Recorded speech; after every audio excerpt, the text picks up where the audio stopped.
тапсырамыз, тексереміз. Бүгінгі сабақтан сендер сөйлем түрлерінің айтылу мақсатына қарай қылмыс белгілерді дұрыс қолданасыңдар. Күнделікті өмірде кездесетін жағдаятқа байланысты сөйлеу мәдениетін сақтап, бір-бірімізбен диалогқа қатысамыз. Сұрақ қою арқылы мәтін түрлерін ажыратамыз. Тірек сөздерді қатыстыра отырып, берілген тақырып бойынша мәтін құраймыз. Ал енді мына бір ойынды ойнап жіберейік. Орны ауысқан сөздерде сөйлем құраймыз. Яғни бұны біз топпен жасаймыз. Топқа біріге қойып, орнымыздан тұрып, ортаңғы партаға бірігіңдер. Сен мына топқа бара ғой. Жасұлан, сен ана топқа бара ғой. Кел, мына жерге бірігіңдер. Кәні қай топ бірінші болады, үшіне шапалап аламыз, иә? Сен осы топқа келе ғой.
қалып кетті? Ны. Тағына қандай қате кетті? Қайдағы?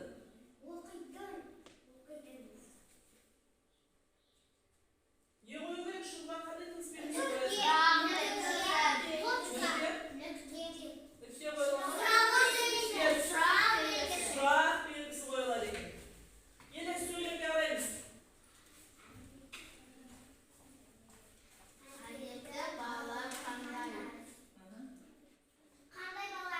Ой, жарайсың. Келе ғой, тезірек жазсын.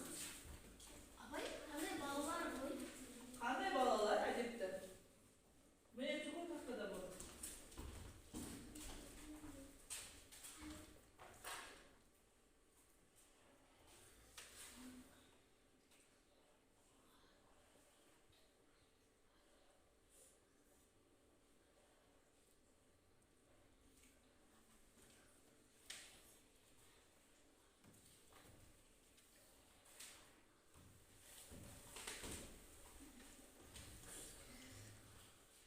Дұрыстап жатырмыз ба балалар? Әдемі жазамыз, я? Басқа аяқ емес. Бұдан жазамын. Жазады. Жарайсың.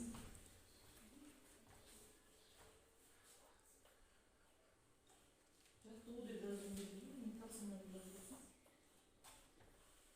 Жарайсың.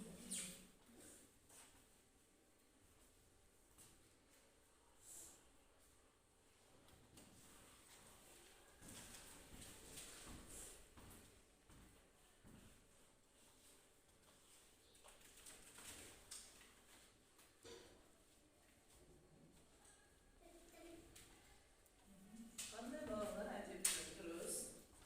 Жарайсың.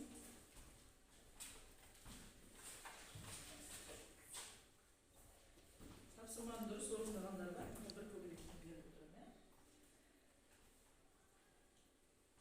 Келесі сөйлем. Ат қоюға мәтінге болады дейді. Ал Ат мәтінге қоюға болады. шалшын.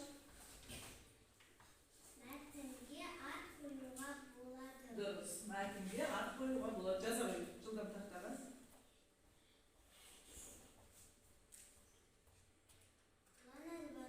Ал. Ручка кімде бар? Балалар тағы.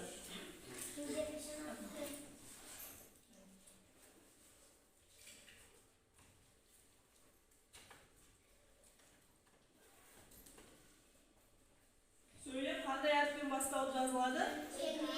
Бас harfпен басталып жазылады, ya?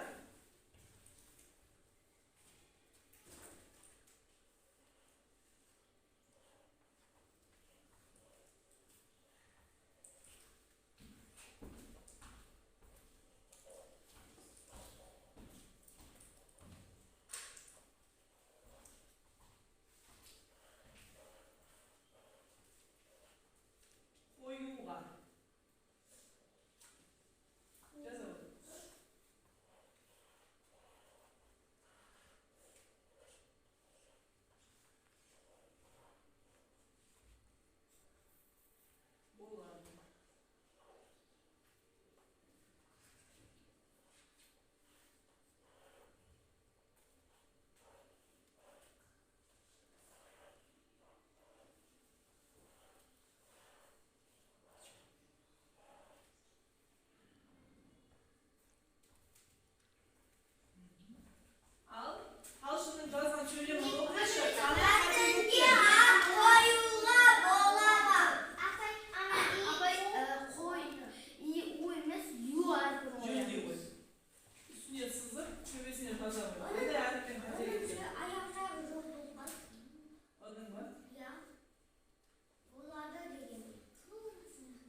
Барлығымыз отшашу керек десеңіз жасаймыз. Көмейіне, өкпеге отшашу жасаймыз, ja, тағы да.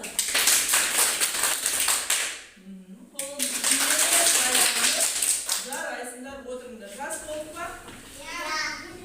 Келесі тапсырмаға көшеміз. Нұрлан Назарбаева менің ручкам жазбай жатыр. Міне артық ручка бар, бере қойыңдаршы. Міне жасылын жақсы жазған үшін.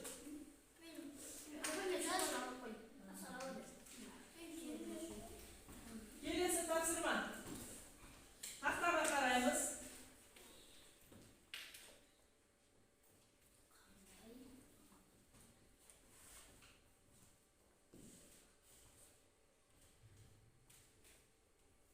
Жылдамдатамыз балалар.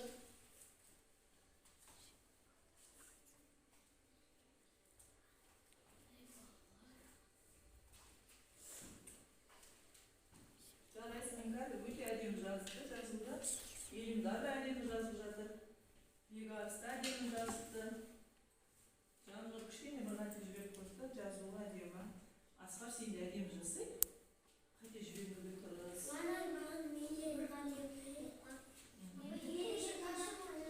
Жоқ, қазір мен айтамын. Жазып болғанымыз былай отырайықшы, кәне көрейінші мен, кімнің жазып болған, кімнің болмаған. Асылжан жарайсың болып қойыпты, кішкене екі шуғышы қалыпты. Кішкене күтейік. Әдемі етіп жазып алыңдар.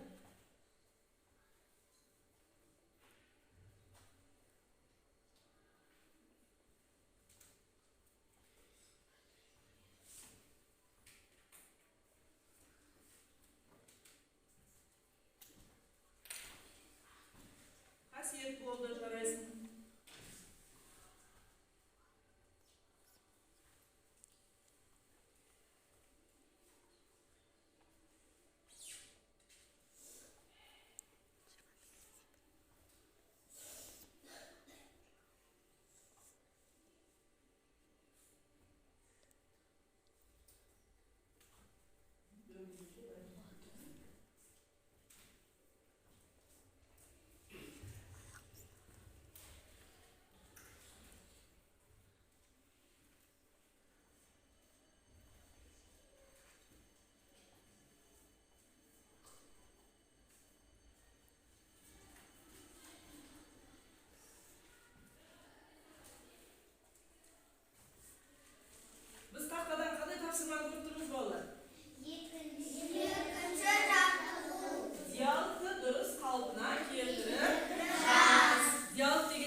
Болгонда тыныш отурат жыйнап жарайсың. Мага бере болсун.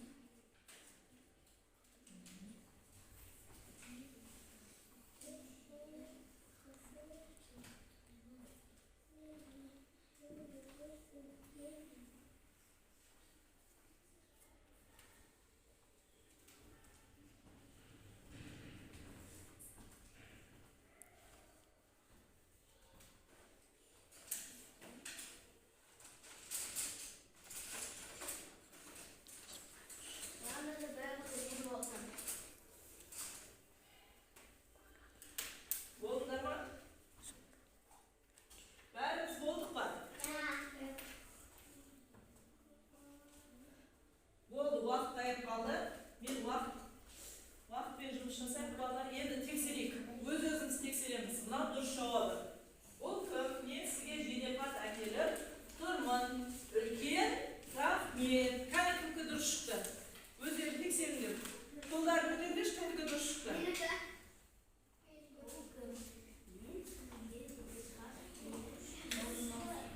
Kan Elif'ler dürüst pasenka.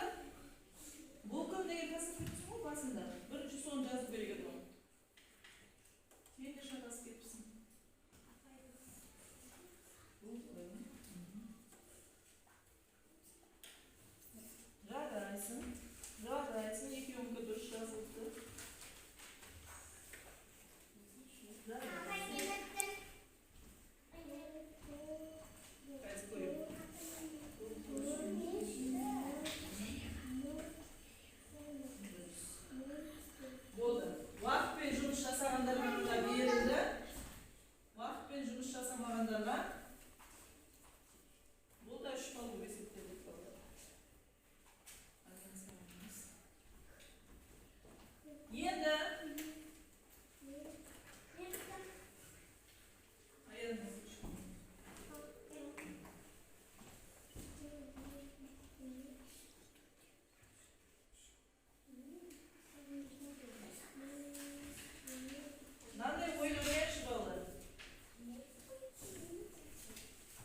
Жапсыры 7.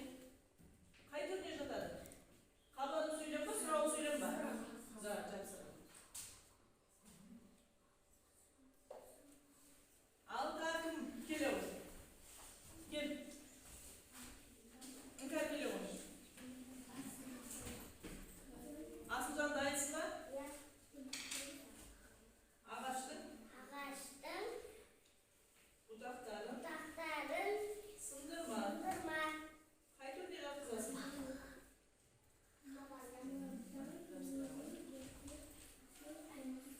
Кішкене оқу өте бай болып тұр ғой.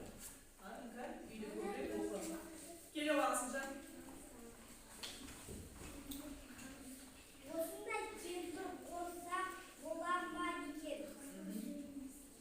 Сөйлем қай түрде жатады? Жарайсың. Так, кім кел жанды. Кел елімді. Кел, бегас. Кел елімді, жылдам. Маржан ертең келеді. Қай түрде жатады сөйлемді?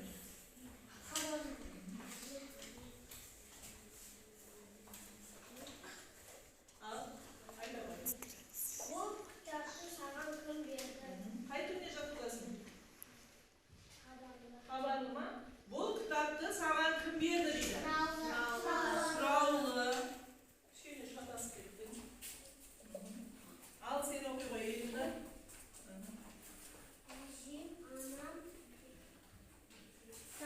Есенбе. Сөйлем қай түрде жатқызасың?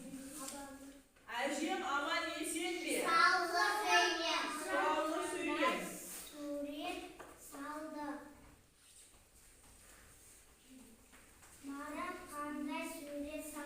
Қай сөйлемді қай түрде жатқызасың? Жарайсың. Яу. Жақсырақ сөйлем.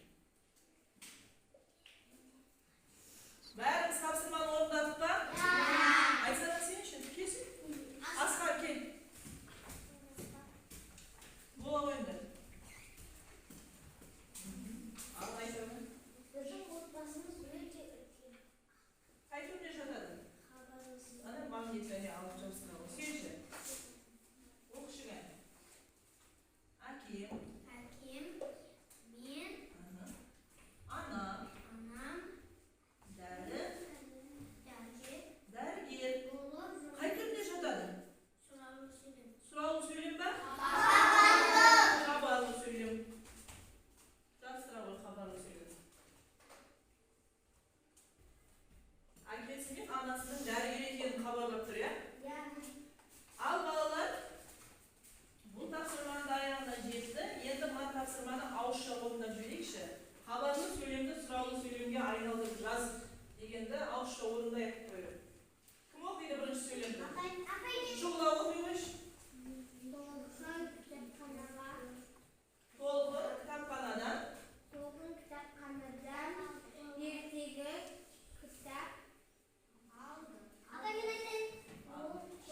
отыра ғой. Толқын кітапханадан кітап алды деген сөйлемді сұраулы сөйлемге айналдырамыз. Айсана. Кітап алды ма?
basıp ketdi.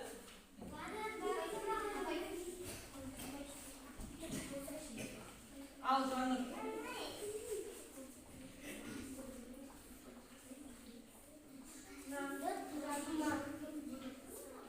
Nandı turadıma deydi. Qaytib ne jatat söyleyeni? Sırav bu. Жарайсың.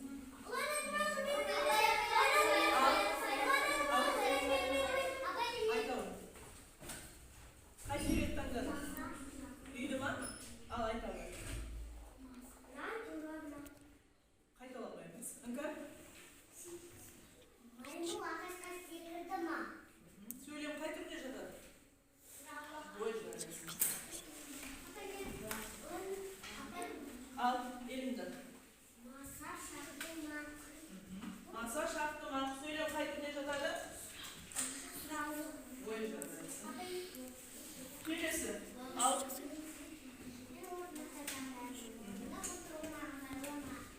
Орындық отыруға ыңғайлы ма дейді? Сұрауы сөйлем. Ал, бегарс. Қай сөйлем? Отты. Айтауы. Адамдар от жақты ма? Сөйлем қай түрде жатады? Сұраулы. Жарайсың. Отырауы. Ал.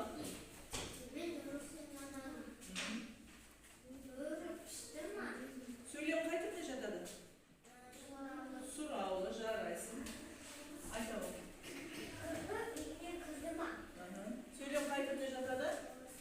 Сұраулы. Жарайсың.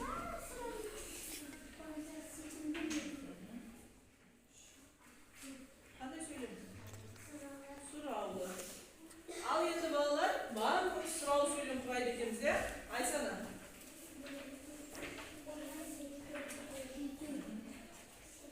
Қой секірді. Қоян секірді. Сөйлем қай түрі? Хабарлы.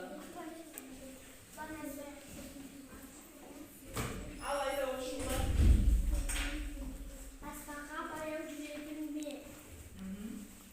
Таспаға баяу жүреді ме? Сөйлемнің қай түрі? Хабарлы. Жарайсың.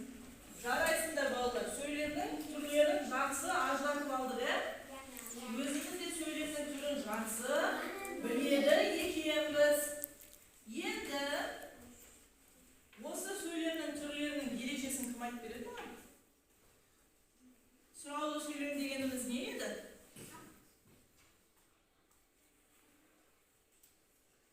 Сұраулы сөйлем ал, қалшы.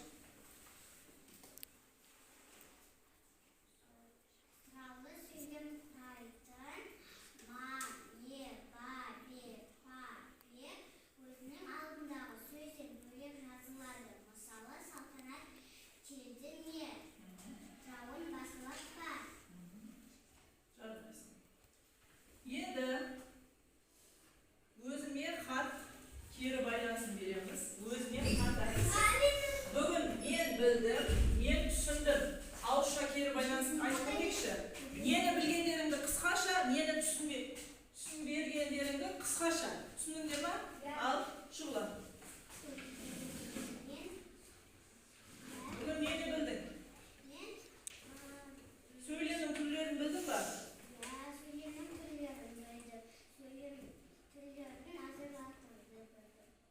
Бүгін түсінбеген ережең жоқ па? Бүгінге сабақтан түсіндің ба? Барлық нәрсені жарайсың. Елімді.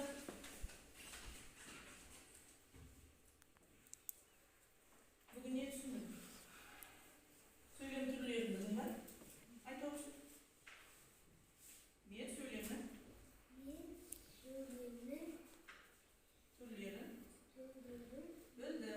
түрлерін білдім. Ал, шұғылат. Мен сұраулы сөйлемге хабарлы сөйлемнің Ажыратып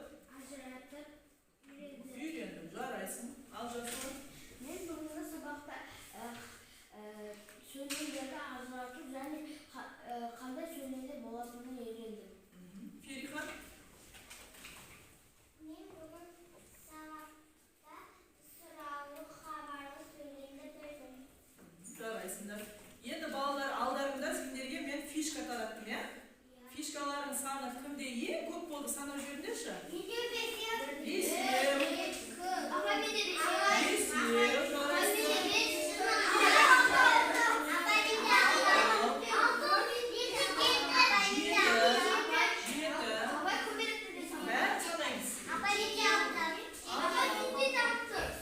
Жарайсыздар балалар, бүгін барлықтар сабаққа өте жақсы қатыстыңдар. Барлық сабақты болды тынышталамыз.